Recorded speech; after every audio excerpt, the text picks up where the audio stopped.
Hello friends, welcome our garden. चलतु आज आपण मो सहित आम बाड़ी देखी।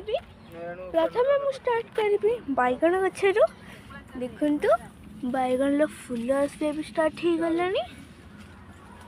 बैगण ये लंका गचर भी फूल आसे स्टार्ट हो गला। ये आम चगिली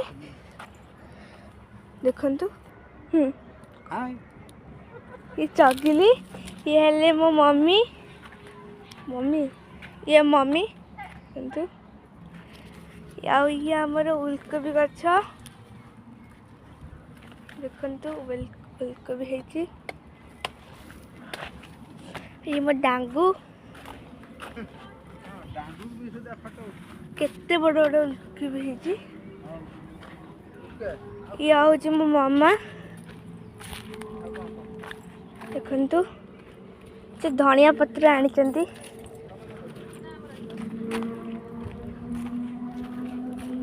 फुलकोबी गोटे निया अच्छी फुलकोबी गछ। ओ माय गॉड केते देखुଛନ୍ତି केते। और ये सब बंधा कोबी मत बंधा कोबी भल लगे।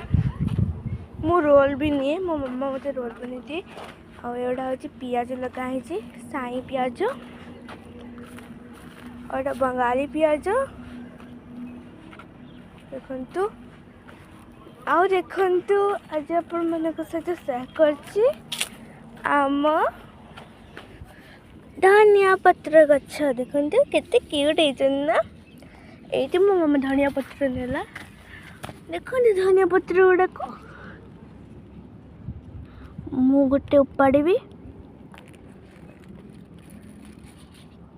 देखु। मु धनिया पत्र उपाड़ी और भी उपाड़ी केते देख। बेसी नेमी मत गाड़ी देते एतिक नेबी राति और एगुड़ा हूँ कैरट। एठी भी सही कौन गोटे लगी मु जानी ना। ये लंका आगु को भी सब लगी देखु केते बड़ बाड़ी आमर देखिले। आपण मान मो बाड़ी शेयर करते तो निश्चय लगी 3 दिन बहुत बड़ बढ़िया। आ देखिए गोटे जिनस एटा को कहते सरबत लेंबू।